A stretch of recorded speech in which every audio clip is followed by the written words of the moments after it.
January 14th, 1943. Northern Arakan, Burma. Rain slid through the canopy in silver threads as dusk folded into a darkness thick enough to feel. The Japanese 55th Division held a narrow ridge above the Kalapanzan River, certain they understood the terrain, the sounds, and the threats that came with both. That certainty would not survive the night.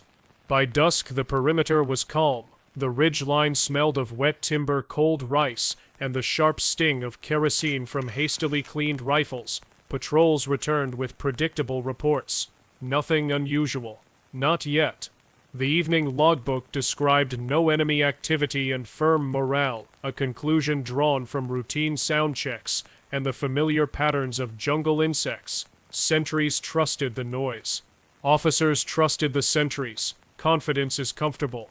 Comfort blinds. Long cables of bamboo rattled in the wind as a courier arrived from divisional headquarters with a cautionary communique. Increased Allied infiltration, likely. The lieutenant on duty recorded it, then dismissed it as staff panic from officers who never waded through Burmese mud. Distance dulls danger. Always has. According to intercepted British traffic, a small Gurkha reconnaissance team slipped into the western thickets that same afternoon. They moved with cloth-wrapped khukuris, minimal gear, and a practiced silence that turned the jungle into an accomplice. Their doctrine favored darkness. Their instincts owned it. The ridge had no idea. None. For weeks, the Japanese had heard rumors. Soldiers who climbed slopes without panting, who crossed bamboo groves without snapping a twig, who cut so cleanly the body collapsed before the mind registered death. Rumor breeds fear faster than reports. Fear spreads unseen. Like shadow. At 21:40 hours, the first warning came from a listening post, movement without footfall. The phrasing felt strange enough that the duty officer circled it in red ink. He viewed it as exaggeration, not intelligence. Misjudgment is quiet. Consequences are not. 3 minutes later, the second post reported a sudden stillness. Not silence. Stillness. The jungle had stopped. Even the insects retreated into a hush that only predatory movement can create. Predators were near. Closer than they thought. A diary recovered later from the ridge contained a line written in hurried strokes. I felt someone behind me. I turned. Nothing. Only dark that breathed. His fear stained the page. His fate matched it. By 22 o'clock hours, the bamboo slope behind the ridge began to shift in ways that did not match wind or rain. One soldier claimed he saw shadows detach themselves from the trees. His sergeant reprimanded him sharply for combat imagination. Command expects discipline. Fear ignores rank. Rain thickened, striking leaves like distant footsteps. But in that downpour, the Japanese missed the one sound that mattered most, the jungle offering no resistance. No crack, no rustle, no metal brushing against wood. Perfection leaves no trace. Gurkhas trained for that. A strategic note from Allied archives later confirmed the truth. Gurkha units synchronized their breathing with wind patterns, advancing only when gusts covered their movement. In darkness, they became rhythm rather than shape. The jungle accepted them. The ridge rejected the warning. At 22:17 hours, the forward listening post went silent. The duty officer assumed radio malfunction and logged a maintenance request. His pen moved stiffly, his certainty softer than he admitted. He needed doubt. He didn't have it. Two silhouettes slipped through bamboo toward the trench line. Khukuris angled downward to avoid reflection. Rain slid off the blades without a sound. Their feet pressed into mud with no splash, no shift of weight. Hunters closing. Prey unaware. An interrogation report from a surviving Japanese corporal recorded his memory with mixed shame and disbelief. We felt them before we heard them. Something warm breathed near my ear. I froze. I could not shout. His voice broke. Memory punishes. By 22:30, the perimeter no longer felt like a defensive ring. It felt porous. Japanese soldiers sensed presence without form, movement without light, pressure without sound. The night changed shape around them. The jungle had chosen sides, not theirs. Psychological strain grew quickly. Japanese doctrine depended on controlled aggression, an enemy you could see, charge, and dominate, but an enemy that refused to appear undermined that instinct. When a soldier cannot target fear, fear targets him. Morale erodes silently. Then suddenly, the first confirmed death happened without a cry. A sentry folded where he stood, his helmet rolling down the slope and tapping a rock with a soft metallic click. That click, barely a sound at all, was enough to alert the next post. They called his name. The darkness answered. By 2240, awareness had replaced discipline. The Japanese sensed defeat, not as a possibility, but as a presence. Their officers whispered calm, but calm is impossible without certainty, and certainty had vanished into the trees. Something moved behind them. Several somethings. The Gurkhas were inside the perimeter.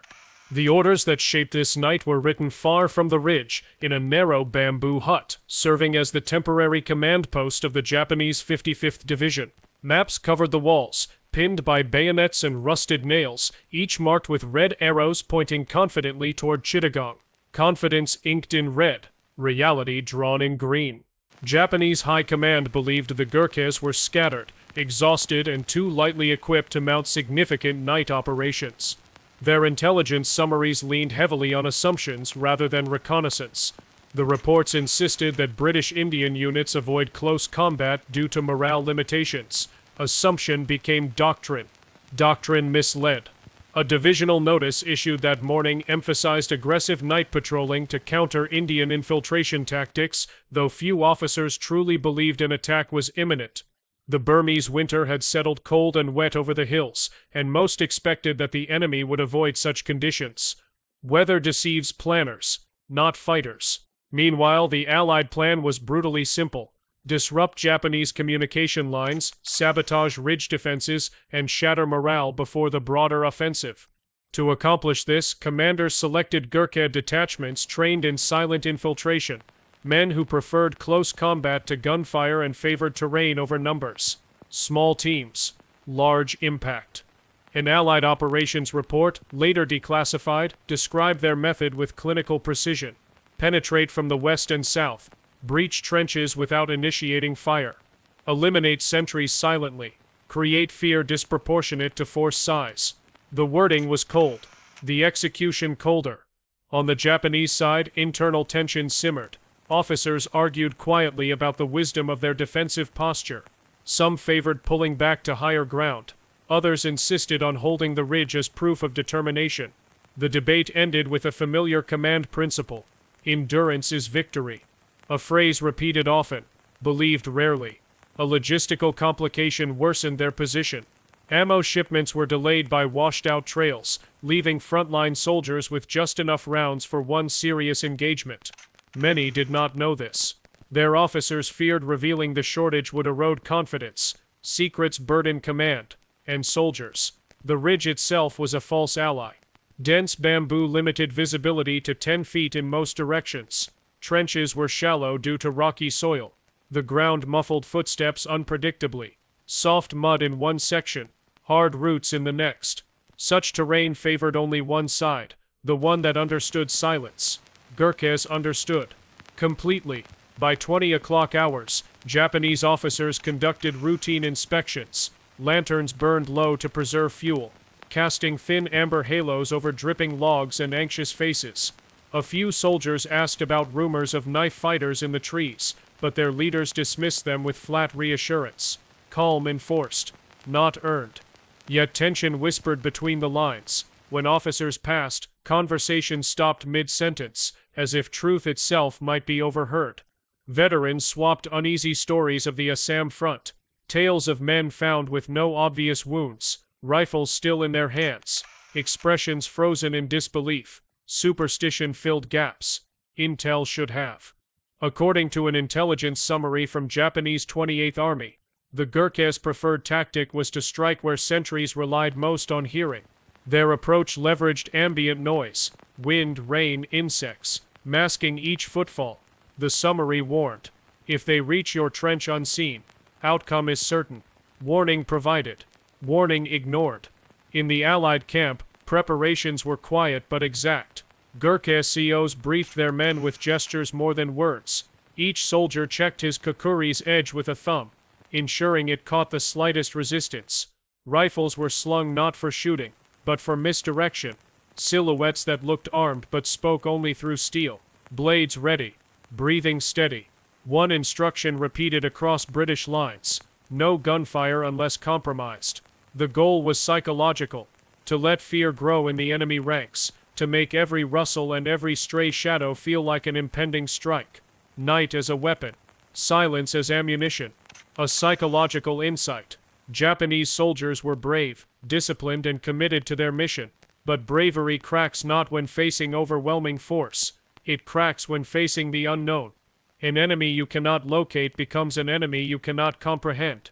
Unknown replaced unseen. Unseen replaced certainty. Divisional HQ maintained faith in its maps, unaware that the jungle had distorted their meaning. Trails shifted with rain. Landmarks vanished under growth. Paths carved in daylight dissolved by nightfall. Yet Japanese officers trusted those maps as fixed truths. Paper misled reality. Reality sharpened steel. By 21:30 hours, final orders were issued. Maintain listening posts, hold fire unless attacked, and prepare for routine night patrol rotation. Small candles flickered against the damp wind inside dugouts as officers signed off on the nightly readiness report. Routine finalized. Fragility unnoticed. On the Allied side, Gurkha scouts blended into the landscape. Their last radio check came at 21:32, brief and low. Position reached. Proceeding. After that, communication ceased by design. Silence became their ally, their language, their attack plan. Darkness accepted them. The ridge would not. The psychological terrain was set. Japanese soldiers defended a ridge they believed stable. Gurkhas entered a world where stability meant nothing. One side expected another quiet night. The other intended to rewrite it. Clash inevitable. Timing imminent. The orders were clear. The fear was not yet. The first sign that the ridge was compromised came softly, like a thought half-formed. At 22:47 hours, a Japanese runner failed to return from a routine message relay between the forward trench and the command hut.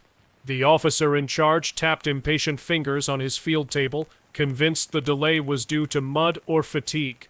Impatience is easy. Understanding is not. Minutes passed, then more. The officer sent a second runner. He vanished too. No sound, no alarm, only absence, the most dangerous signal in jungle warfare. Absence frightens. Silence confirms. Along the eastern slope, two sentries argued in whispers about whether they had heard breathing behind the bamboo. The younger one insisted something had moved past him, brushing his sleeve lightly, like a hand or a branch. His partner dismissed it, though he couldn't hide the tremor in his voice. Denial masks fear. Briefly, according to later British accounts, Gurkha scouts had already bypassed the listening posts by then. Their approach blended with the damp wind, stepping only when leaves fluttered or rain thickened. They had entered the inner perimeter without raising suspicion. Invisible entry. Irreversible outcome. The Japanese line nearest the river felt unease gather like humidity. Men glanced over shoulders, checked bayonets twice, then 3 times. A corporal paced the trench, trying to maintain authority, but his unease betrayed him. Leadership shakes. Followers notice. At 23:02 hours, a lantern in the forward hut flickered, not from wind, but from movement blocking its glow.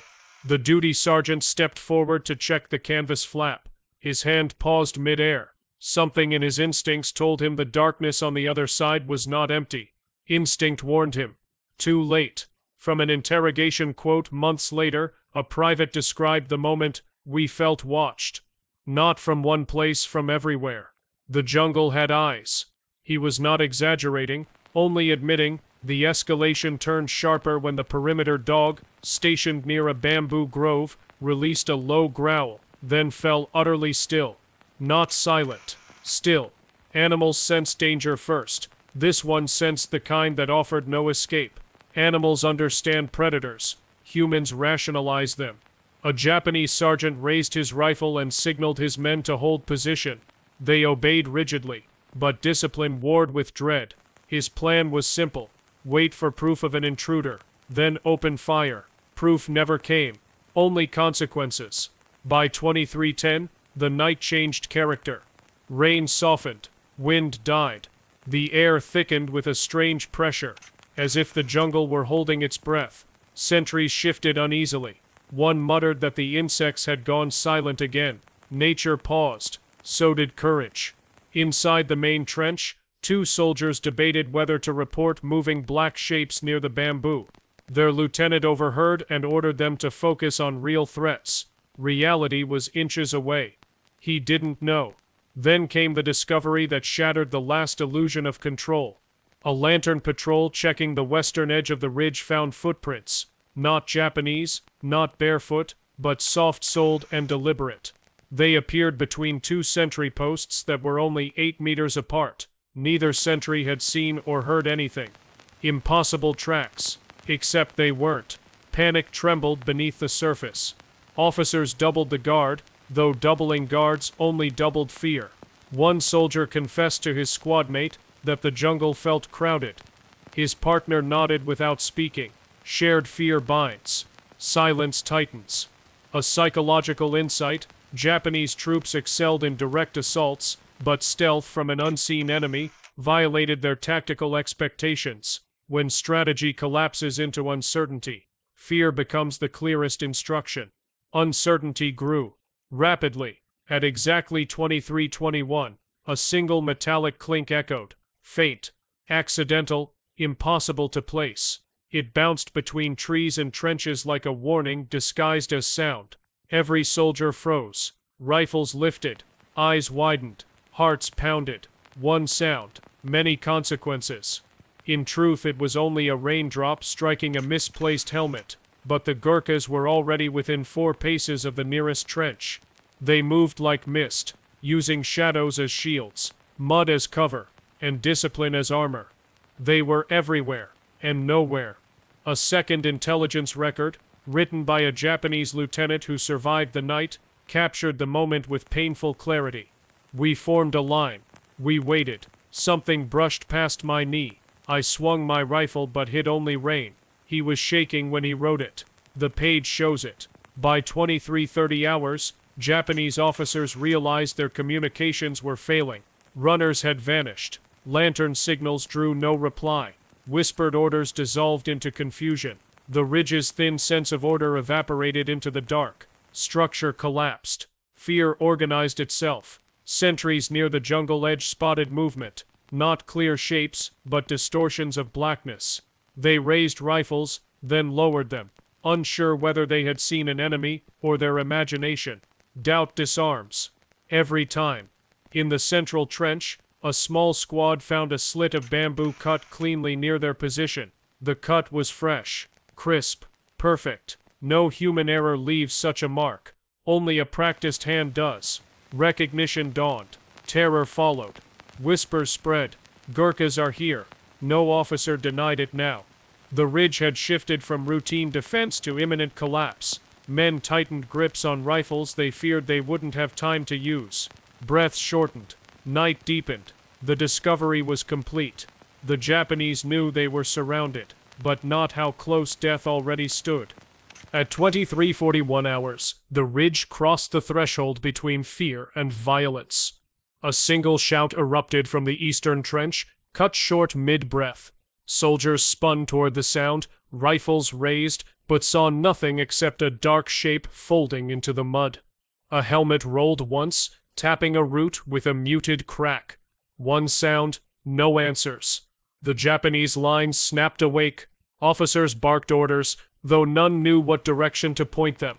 Lanterns flared weakly, their glow swallowed by mist. Rain gathered on bayonets, trembling like nerves made visible. Tension overflowed. Courage thinned. A Gurkha pair had reached the inner perimeter. Their approach had taken nearly 3 hours, each movement synchronized with wind and rainfall. Now, inside the trench line, they shed silence for precision. One moved ahead, khukuri angled low, the other covered his flank, breath steady, footsteps patient. Blades first, questions later. A Japanese corporal glimpsed a shadow near the sandbags and fired reflexively. The shot cracked through the canopy like a lightning tear. The echo hadn't faded before another soldier screamed, clutching the darkness behind him. Gunfire loud, death quieter. The crack of that first rifle shattered the night's fragile equilibrium. Gurkha scouts used the noise as cover, slipping between trenches and weaving through blind spots. Their doctrine avoided firefights, but when one started, they became ghosts within chaos. Chaos favored them. Order betrayed the ridge. From a Japanese after-action note found months later, bullets went everywhere. They hit nothing. We fired at shadows. The shadows moved back. The handwriting faltered. So did morale. At 23:50, a flare was launched. Its bright arc illuminated the ridge for 3 brutal seconds. Those seconds changed everything. In the sudden white glare, soldiers saw them, crouched silhouettes moving with terrifying calm, blades reflecting only a thin line of firelight. The shadows solidified into men. Men with purpose. Men too close. The flare dropped. Light vanished. Darkness took command. Along the western slope, a squad of 6 Japanese attempted to reinforce the ridge's center. Before they reached it, the jungle rustled behind them. They turned, rifles raised. No enemy. Only rain. Then the first soldier collapsed with a clean slash across his collar. The others fired blindly. Bullets slicing bamboo, not flesh. Wrong target. Right fear. A psychological insight: when soldiers cannot see the threat, they overestimate it. Every rustle becomes an ambush. Every breath becomes a warning. Fear distorts scale, and the Gurkhas counted on that. The Japanese tried to form a defensive ring, but their formation cracked under invisible pressure. 2 squads fired at each other in panic, mistaking silhouettes and angles. Officers shouted for ceasefire, but the gunshots drowned their words. Confusion ruled. Reason drowned. Near the command hut, a lieutenant attempted to rally his platoon. He raised his sword and ordered a charge to clear the ridge. As they advanced, a Gurkha emerged from the shadows behind them. Silent, fast, decisive. The lieutenant felt the cold curve of a blade before he felt pain. Command ended. Momentum shifted. The ridge's central trench became a maze of fear. Mud, splintered bamboo, and shell crates cluttered the path. Japanese soldiers stumbled through it, searching for targets that vanished as soon as they appeared. One fired a full magazine into the dark, hands shaking violently. Spent bullets. Spent hope. A captured Japanese diary later revealed a chilling line: "They did not fight like men. They fought like the night itself. We could not track them." The page was stained. No explanation needed. At 0:04 hours, the crisis peaked. 3 Gurkha teams converged on the command hut area, cutting through supply lines and disrupting what remained of Japanese coordination. Their blades found gaps between armor plates, seams in uniforms, and moments when fear froze motion. Precision sharpened. Resistance blunted. Japanese soldiers attempted a bayonet charge, a final act of discipline. They sprinted through the mud, shouting to drown their own terror. But charge requires visibility. It requires knowing where the enemy stands. They didn't. The night did. Gurkhas held position, letting the charge overextend. Then they moved, not in a line, but in arcs. One slipped behind the charge, slicing through its rear ranks. Another stepped aside, knocking a rifle away before striking low. Momentum reversed, charge undone. The wound to morale was deeper than the physical losses. Men yelled warnings no one could hear. Others prayed to gods they had forgotten in daylight. The trench line fractured into isolated pockets of resistance, each surrounded by an enemy they could not localize. Isolation suffocates. Courage fragments. Rain intensified again, drumming on helmets and drowned cries. The ridge glistened with water and fear. Japanese officers realized the truth. This was not an attack. It was a dismantling. Deliberate, silent, and relentless. A dismantling of defenses. A dismantling of certainty. By 0:18 hours, the ridge was lost in everything but name. Gurkha blades moved with practiced economy. Japanese rifles shook in untrained hands. The crisis had become conclusion. Night owned them. Completely. The Japanese soldiers understood now what they had denied for weeks. The Gurkhas were inside the ridge, and the ridge no longer belonged to them. By 0:30 hours, what remained of the Japanese defense had fractured into scattered knots of exhausted, rain-soaked soldiers clinging to whatever cover they could find. The ridge no longer felt like familiar ground. It felt like foreign terrain rearranged by fear. Lanterns sputtered. Voices broke. Mud swallowed footprints faster than they could be made. The night pressed close. Too close. Small pockets of survivors attempted to regroup near a supply kraal dug earlier in the week. Inside, 12 soldiers crouched shoulder to shoulder, shivering despite the humidity. No one spoke at first. When one finally whispered, "How many are they?" Another replied, "More than we can fight." Neither statement was true. Fear multiplied numbers. Truth shrank. Courage followed. A Japanese medical orderly scribbled a hurried note in his ledger, found later in a trench filled with rainwater, wounds clean, few bullets, mostly blades. They struck before the men could shout. The note ended abruptly. So did he. Near the communication pit, 2 corporals attempted to relight their radio lamp. Their hands shook badly, making the spark rod slip. The wire hummed faintly, but no signal could connect. The lines had been cut carefully, not hacked in panic. Precision leaves a signature. So does discipline. Reports from the surviving officers painted a picture of disbelief mixed with shame. One lieutenant wrote in his post-action memorandum, "They did not overwhelm us with force. They unmade us with silence." His admission was rare. His honesty costly. Japanese doctrine valued aggressive spirit, seishin, as the backbone of combat. But spirit collapses when confronted with something it cannot confront directly. The Gurkhas had dismantled not the ridge, but the illusion of certainty that held it together. Morale shattered first. Defense second. By 0:45 hours, the jungle began revealing evidence of the silent assault. A boot print turned the wrong direction with no trail leading to it.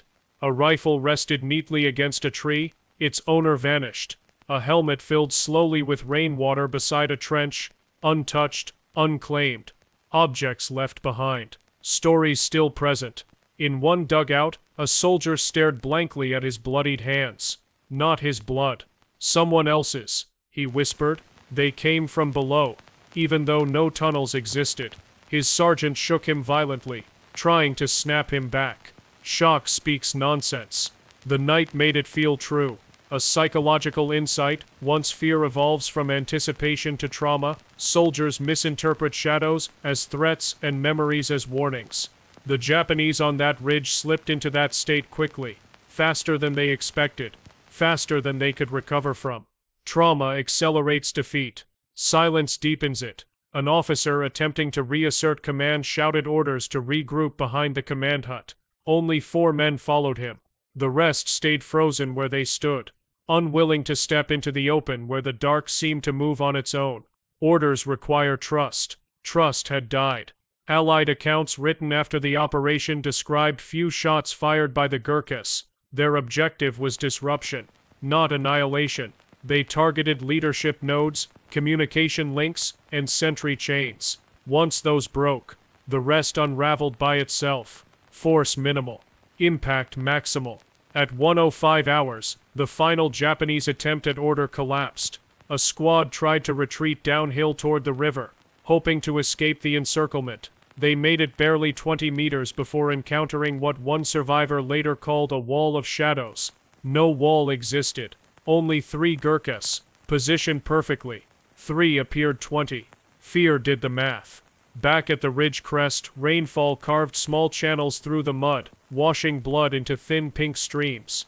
The landscape looked scarred yet untouched. Signs of violence without the noise that normally accompanies it. War without sound. Terror without proof. A divisional intelligence officer reviewing the battle days later wrote, "Enemy casualties unclear. Psychological effects decisive. Unit cohesion degraded beyond repair. His report was clinical. His conclusion undeniable.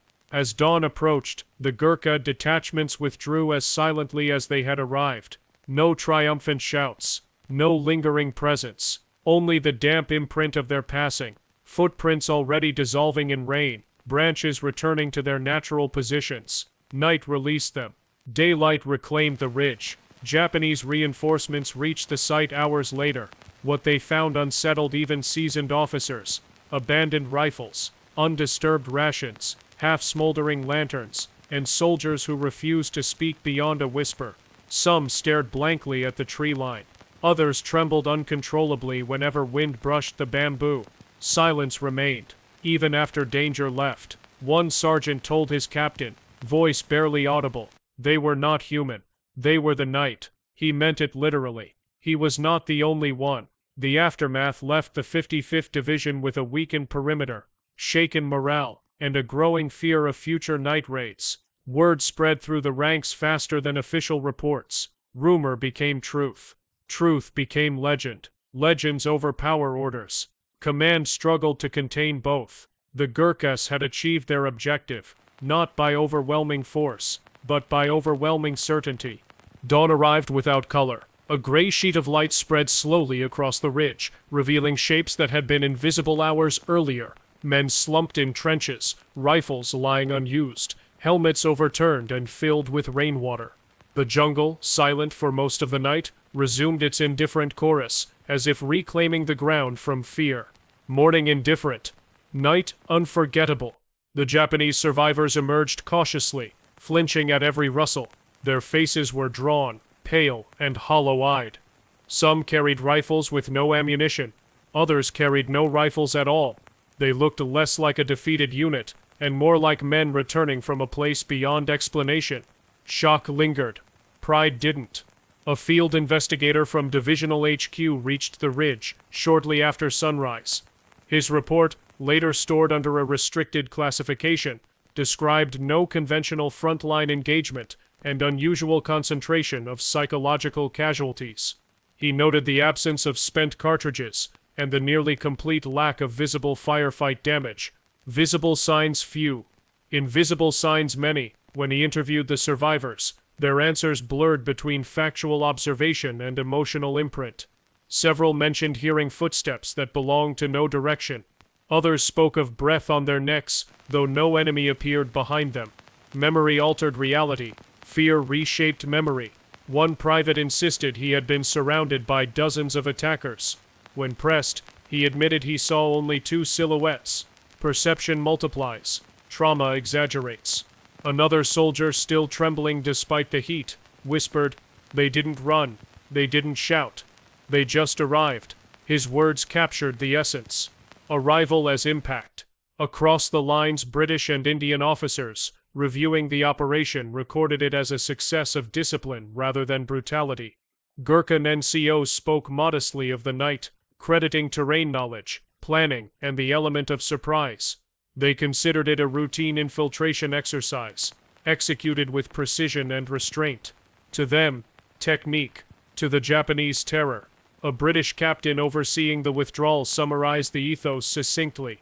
They do what the jungle asks of them. Nothing more, nothing less. That description would echo through later analyses. Accurate then. Still accurate. The legend of the night attack grew quickly through Japanese ranks. Soldiers on distant outposts repeated embellished accounts. Attackers who vanished at will. Blades that made no wound visible. Footsteps that traveled through trees. Some officers tried to counter these stories with logic, but logic loses to fear told with conviction. Rumor wins. Always has strategically. The incident had consequences beyond the ridge. Japanese commanders became wary of night patrols. Units tightened their perimeters, not out of confidence, but out of dread. Operations slowed.